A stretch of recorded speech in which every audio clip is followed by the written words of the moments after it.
Hi mga palangga! Kamusta kayo? In this video, I will share to you naman about my review with my East to West Visa Privilege Classic Credit Card.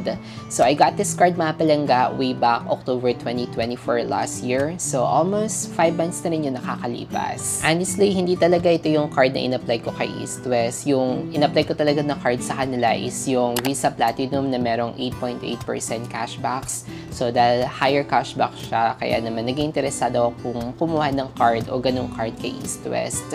Yun nga lang, na-approve yung application ko, pero ang card na pinadala sa akin ni East West is itong East West Visa Privilege Classic Credit Card. So with this card mga palangga, yung benefit niya is we can earn 1 reward point for every 100 pesos spending natin. So let's say for example, nag-spend tayo ng 500 pesos gamit itong East West Privilege Classic Card natin. So divide nyo lang yun sa 100, so that would be 5 points yung makakuha natin from the 500 pesos spending. And these reward points na ma-earn natin mga palangga can be used to purchase merchandise, exchange for gift certificates, redeem miles or cash rebates. And additionally, may mga pa-promo din si East West card na eligible itong East West Privilege Classic Card sa mga merchants like restaurants na nag-offer ng mga discounts and other merchants na partnered ni East West. So gamit na gamit ko itong card na ito mga palangga last year, pero this year 2025, hindi ko na siya masyado nagagamit. Actually, wala pa akong spending ngayong year 2025 of using this card. Maybe dahil nagkaroon ako ng mga additional card na kung saan sa tingin ko mas rewarding pa siya compare from this East West Privilege Classic Card. So, yung naging spending ko dito sa card na ito last year of 2024, kasi dahil mga October ko na siya nagamit or nakuha. So, mga nasa 44,600 pesos in total. And yung total na earn ko lang na points for that is nasa 444 points. So, parang kulang pa siya ng 2 points kasi kung di-divide natin siya sa 100, dapat 446. Pero dun sa app, ang lumalabas lang is yung 444 points lang yung total ko na earned from last year. So, ang pinaka-minimum total points na pwede nating ma-redeem dito sa East West Privilege Classic Card is 1,520 points. And that 1,520 points mga palangga is equivalent to 500 pesos e-gift or gift voucher. So, kaya i-convert natin yung total minimum points na yon into total spending na kailangan nating ma-spend. So, that would be 152,000 pesos total spend para na makuha natin itong 1,520 points na equivalent lang ay 500 pesos gift voucher. So, di bale, every 304 pesos spending natin, so ang value lang nung points, so kung points na makuha natin dun is mga nasa 3 points, ang value lang nun is mga piso lang. So, 304 pesos spending to get 1 peso value ng reward points. So, for me, hindi siya ganun ka-rewarding at saka sobrang tagal nung pag-earn ng points ni East West. Kasi kung i-compare ko siya mga palangga dito sa iba kong card, which is itong UB Platinum cashback card ko, which I can earn 1% cashback. So, hindi lang 500 pesos yung ma-earn ko out of 152,000 pesos total spending. So, kung 1% yung nakakuha kong cashback with the other card, 152,000 pesos, which is equivalent lang ng 500 kay East West. Dito naman, kapag gagamitin ko to si UB Platinum, that would be a total of 1,520 pesos ng cashbacks na makukuha ko of using other card. So, kung i-compare niyo yung value mga palangga nung rewards na makukuha, mas mukhang rewarding talaga yung ibang card compared dito sa East West Privilege Classic Card. Pero ang kagandahan naman dito kay East West Privilege Classic Card mga palangga is mura yung kanyang annual fee, which is 1,500 pesos lang. Unlike with the other cards na may mga kamahalan talaga na annual fee. So, best talaga siya sa mga starter. Let's say, gusto mo mag-start ng credit card. So, pwede nyo i-try kay East West mga palangga. And then, possible na ito yung card na ibibigay sa inyo, itong Privilege Classic Card. So, good for starter naman siya. And isa din sa nagustuhan ko dito kay East West is every time na nagpa-purchase ako ng mga malalaking amount, like yung mga large purchases, so nagkakaroon na sila ng option dun sa app na pwede ko siya i-convert into an installment under transactions. Kaya naman, sobrang convenient niya kapag gusto kong i-convert yung mga large purchases ko into an installment. And so far, wala pa naman ako naging issue dito sa card na ito. So, nagagamit ko pa rin naman siya ng maayos. Never pa naman ako nagkaroon ng problem. So, in the meantime, ikikip ko muna itong itong card na ito. Additional benefits din kasi of having extra credit card is kapag may mga other spending ako na kailangan ko ng ibang due date or kailangan ko ng ibang bill date. So, pwede ko magamit yung East West card ko as other payment option kasi iba yung kanyang bill date or due date compared from my other credit cards. Additionally, target ko talaga yung isang card nila, yung Visa Platinum na merong 8.8% cashback.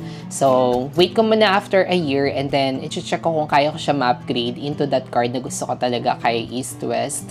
And then, yeah, we'll see mga palangga ko ano yung magiging decision ko dito for this East West Privilege Classic card. Kung ikikip ko ba siya in the future or hindi. And now, sagutin naman natin yung mga questions na na-receive ko from my previous vlog about this East West Privilege Classic card. So, one question done is from Kevin Galang. Sabi niya, kaya bang ma-waive yung annual fee? So far mga palang, hindi pa naman ako na-charge na annual fee from the time na na-receive ko yung first bill ko with this East West. So, hindi pa naman nag-reflect yung annual fee.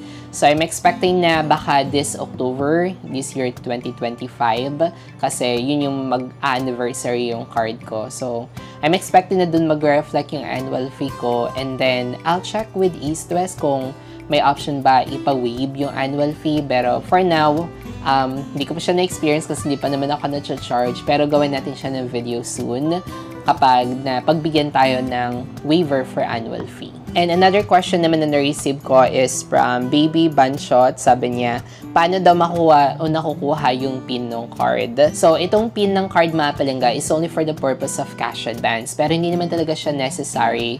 Pwede natin magamit agad yung credit card natin for purchases like tapping the card, inserting the card, or ikaskas yung card without any PIN. Hindi na yung kakailanganin ng PIN kapag gagamitin natin siya for purchases. So, itong PIN na to is required lang siya kapag gagamitin natin yung cash advance. Like, mag-withdraw, i-withdraw natin yung credit limit natin into cash sa mga ATMs. So, yun talaga, kailangan talaga ng card PIN. At yung card PIN mga palangga, based on my experience, after ko ma-activate yung card before, after like 24 hours, nakareceive ako ng message through Viber kay East West about my card PIN. Kasi dun sila nagna-notify sa akin ng mga important messages. Aside from SMS, so sa Viber din sila nagme-message sa akin. So, sinesendan nila ako ng message at nasendan nila ako ng PIN with my credit card. So, kung gusto nyo i-retrieve yung PIN nyo mga palangga, check nyo lang sa mga messages nyo, SMS or sa Viber. Baka naman nasendan kayo ni East West datin pa ng card PIN nyo after activating your card. Now, kung hindi nyo na rin naman mahanap yung card PIN, tapos nahirapan na kayo hanap, i-retrieve yung mga previous messages nyo kay East West, so pwede nyo naman i-reach out yung sa ESTA website nila for assistance. So, di kaya tumawag sa kanilang customer service to ask for assistance kung paano nyo ulit ma-setup o ma-retrieve yung card PIN. Another question na na-receive ko naman kay Palangga Midiela, sabi niya kung may lock feature ba daw sa East West card. So sa app mga Palangga, hindi ko makita or wala akong makitang option doon na ipalock yung card, like i-disable, unlike with the other credit card mobile banking na meron silang option to disable or enable our card. Pero dito kay East West, wala akong makita dun sa app. Pero pwede nyo i-request mga palangga dun sa chatbot nila, yung sa ESTA chatbot.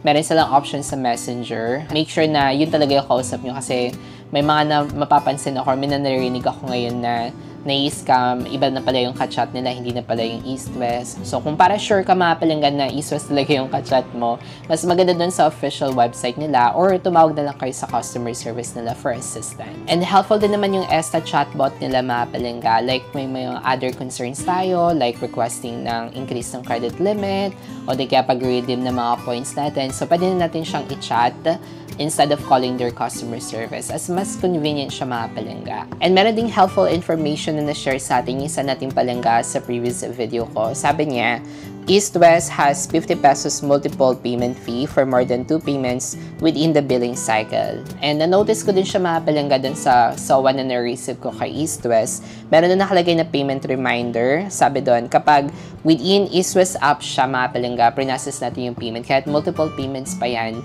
wala siyang fee. Pero, kung kapag outside na siya with East West, like GCash or other payment channel, so meron na daw siya mga palangga 50 pesos na fee for each payment exceeding with 3 complementary payments. So, mas maganda pa rin talaga na bayaran natin yung ating mga East West statement like once or twice lang. Wag na mag-exceed ng twice para hindi na tayo makacharge ng additional fees kasi sayang din naman yun, diba? So, kapag gagamit kayo ng other payment channels like GCash or other payment platform outside East-West app, then mas maganda na bayaran na natin siya ng isang bagsakan. So, that's it for now mga palangga. Very short lang itong video na ito. If may mga other questions kayo or any concerns, reach out lang kayo dun sa official chatbot nila na Esta Chatbot, or call their customer service for further assistance or accurate info. And please like and subscribe na din mga palangga if you haven't already for more contents like this. Again, this is John Paul, and always remember to be kind to yourself and to others. See you on our next vlog. Bye!